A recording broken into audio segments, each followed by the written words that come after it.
મારી કોંગ્રેસના મિત્રોને એટલી જ વિનંતી છે કે નોટિસ કરીને વકીલને બીવડાવવાની કોશિશ ન કરો.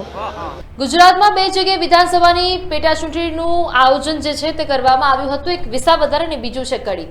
વિસાવદરની વાત કરવી છે કારણ કે વિસાવદરની વાત એટલા માટે આજ ખાસ છે કારણ કે આમ આદમી પાર્ટી, ભારતીય જનતા પાર્ટી અને કોંગ્રેસ ત્રણે ત્યાં લડી લેવાના મૂડમાં હતા, પરંતુ જંગી બહુમતીથી જીત થઈ છે આમ આદમી પાર્ટીના ઉમેદવાર ગોપાલ ઇટાલિયાની જીત બાદ આખું ગુજરાત તેનો જશ્ન મનાવી રહ્યું છે, ખુશીઓ મનાવી રહ્યું છે.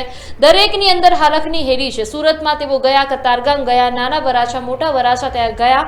લોકો આગતા સ્વાગતા ગોપાલ ઇટાલિયાની કરી રહ્યા છે. હવે સૌથી મોટો ખુલાસો લલિત વસોયાએ કર્યો છે કારણ કે જે તારીખે એટલે 19 જૂનના રોજ મતદાન હતું એના 2 દિવસ પહેલા ગોપાલ ઇટાલિયાએ સ્ટ્રિંગ ઓપરેશન કરવાની શરૂઆત કરી હતી. ભારતીય જનતા પાર્ટીના હોય કે પછી કોંગ્રેસના જ કેમ નથી, પરંતુ ભારતીય જનતા પાર્ટીના કિરીટ પટેલનો ક્યાંક ને ક્યાંક આનંદપુરા નજીક જે વાડી છે ત્યાંથી દારૂ ઝડપાયો હતો અને સ્ટ્રિંગ ઓપરેશન કરવામાં આવ્યું. આમ આદમી પાર્ટીના મહામંત્રી જે છે તેમને મોકલવામાં આવ્યા. સયાના હોટલ જે છે ત્યાં મોકલવામાં આવ્યા. 2 લાખ રૂપિયાની ક્યાંક ને ક્યાંક 2 લાખ રૂપિયા આપીને ભારતીય જનતા પાર્ટી અને કોંગ્રેસના લલિત વસોયા આખા કિસ્સામાં સમાવેશ એમનો હોય તેવું આખું સામે આવ્યું. હવે અત્યારે એક નવા અપડેટ સામે આવ્યા છે કે લલિત વસોયાએ ગોપાલ ઇટાલિયા પર ₹10 લાખનો માનહાનિનો દાવો કર્યો છે અને એવું કહ્યું છે કે માનહાનિનો જે દાવો કરવામાં આવ્યો છે એમાં 10 કરોડ રૂપિયાનો જે માનહાનિનો દાવો થયો એમાં ગોપાલ ઇટાલિયા વળતો જવાબ એવો આપી રહ્યા છે કે વકીલ હું છું, મારી સાથે, મારી સમક્ષ, મારી પાસે હજુ સુધી નોટિસ આવી નથી, એટલે નોટિસ પહેલા મારા સુધી પહોંચે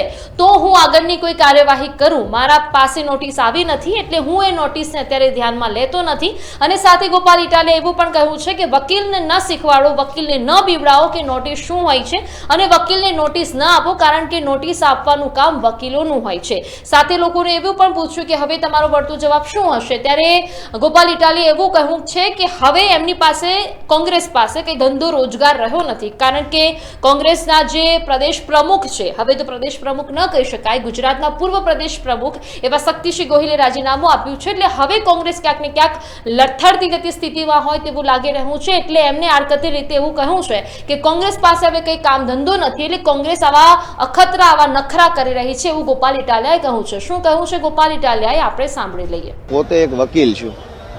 મારી કોંગ્રેસના મિત્રોને એટલી જ વિનંતી છે કે નોટિસ કરીને વકીલને બીવડાવવાની કોશિશ ન કરો.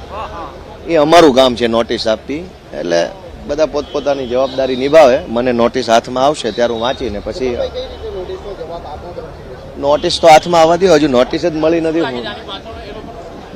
કઈ નહીં ભાઈ, હવે ધંધા વગરના થઈ ગયા છે, નવરા થઈ ગયા છે, કામકાજ કઈ વધ્યું નથી એટલે આ ચાલુ કર્યું છે. હવે ગોપાલ ઇટાલિયાને ખરાબ ચિતરવા માટે, ગોપાલ ઇટાલિયાને બરબાદ કરવા માટે, ગોપાલ ઇટાલિયાને રોકવા માટેના ષડયંત્રો, નોટિસો, ફોટિસો આ બધું ચાલુ થશે.